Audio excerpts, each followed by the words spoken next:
سیراج‌الدین محریدین وزیر امور خارجه تاجیکستان تعداد زنان و نابالغان تاجیکستانی در لاگرهای سوریه را گفت.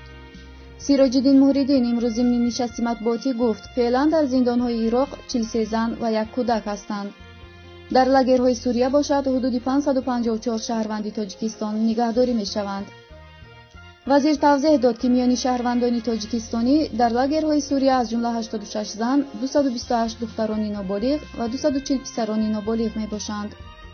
او افزود جانب تاجیکستان با حکومت‌های عراق، سوریه و سازمان‌های بین‌المللی در این مسئله همکاری می‌کند. فعلا در این بخش گروه مخصوصی کاری فعالیت دارد. این در حالی است که نیم ساله اول سال روان از عراق 84 نفر کودکان تاجیکستانی برگردانده شدند. وزیر امور خارجه اظهار داشت که سفارت‌های تاجیکستان برای گفت و شنید با مقامداران این کشورها موظف شدند و فعلا کارها در این سمت ادامه دارند.